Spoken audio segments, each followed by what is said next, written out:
28 centimetre त्रिज्या वाले एक पहिए को 352 मीटर दूरी तय करने के लिए कितनी बार घुमाना पड़ेगा? पाई बराबर 22/7। 28 सेंटीमीटर त्रिज्या वाले एक पहिए को 352 मीटर की दूरी तय करने के लिए कितनी बार घुमाना पड़ेगा? तो चलिए बनाते हैं। देखिए पहिए की त्रिज्या क्या है? 28 सेंटीमीटर। तो हमें नहीं पता है कि कितने बार हम पहिए को घुमाएं कि 352 मीटर की दूरी वह तय कर ले, और उसकी त्रिज्या कितनी है? 28 सेंटीमीटर। 28 सेंटीमीटर त्रिज्या वाले एक पहिए को 352 मीटर दूरी तय करने के लिए कितनी बार घूमना पड़ेगा? तो देखिए, मान लिया जाए कि यह एक पहिया है। यह क्या है? एक पहिया है, और पहिया जो घूमती है वो एक बार में वो कितनी दूरी तय करेगी? अपनी परिधि के बराबर, जितनी इसकी परिधि है, जितनी इसकी लंबाई है। जैसे देखिए, अगर इस स्थान पर हम इसको चिन्हित करते हैं और इस स्थान से ही हम इसको घुमाना शुरू करते हैं, तो देखिए इस तरह से जब यह घूमेगा, घूम रहा है, और देखिए आ गया फिर से जो चिन्हित किए थे इस स्थान पर, तो यहां से यहां तक की दूरी वह एक बार में तय कर लिया। तो यह जो लंबाई है वो क्या है? इसकी परिधि है। तो इसी प्रकार की एक पहिए है जिसकी त्रिज्या 28 सेंटीमीटर दिया हुआ है। तो बताइए कि वह 352 मीटर की दूरी कितनी बार वह घूमेगा कि 352 मीटर की दूरी तय कर लेगा? तो चलिए बनाते हैं। पहिया को n बार, अभी पता नहीं है कितना बार घूमेगा, तो n मान लेते हैं, n बार घूमना पड़ेगा।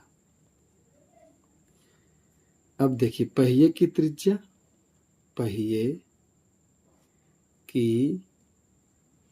त्रिज्या बराबर 28 सेंटीमीटर, और कुल दूरी कितनी है? कुल दूरी बराबर 352 मीटर। अब त्रिज्या सेंटीमीटर में है, दूरी मीटर में है, तो इसे सेंटीमीटर में बदल लें मीटर को। तो मीटर को सेंटीमीटर में बदलने के लिए क्या करना पड़ेगा? 100 से गुना करना पड़ेगा। तो 352 गुने 100 सेंटीमीटर बराबर 352 सेंटीमीटर। कुल दूरी अब सेंटीमीटर में आ गया। तो चलिए पहिए द्वारा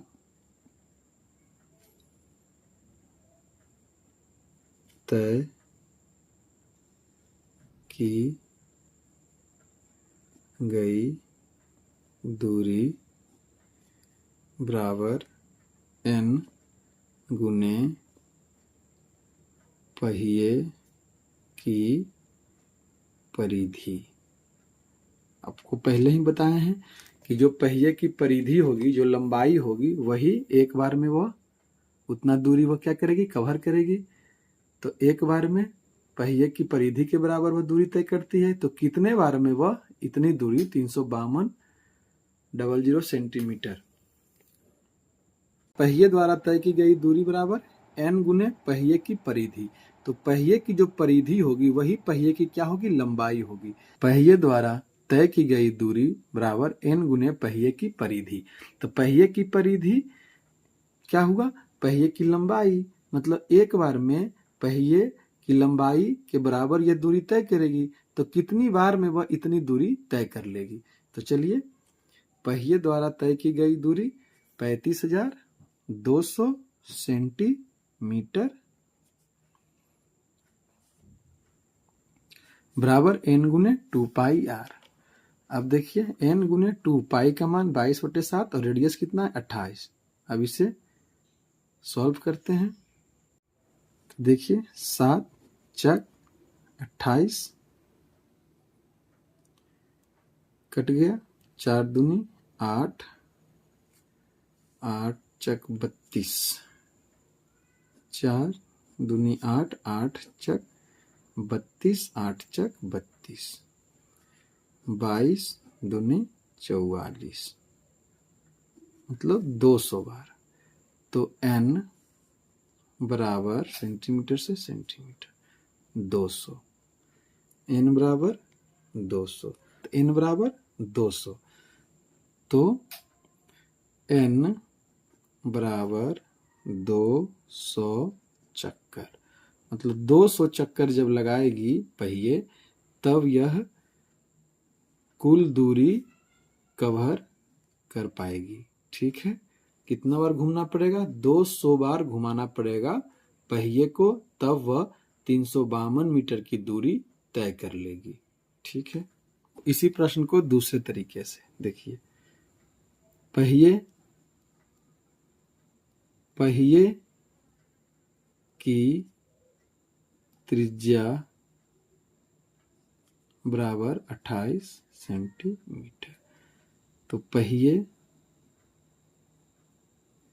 की परिधि बराबर 2πr, 2 गुने 22/7 गुने r कितना है? 28 सेंटीमीटर, 7 चक 28, 22 दूना 44 चक 176 सेंटीमीटर, मतलब पहिए की परिधि कितनी है? 176 सेंटीमीटर। तो पहिए की लंबाई क्या होगी? 176 सेंटीमीटर।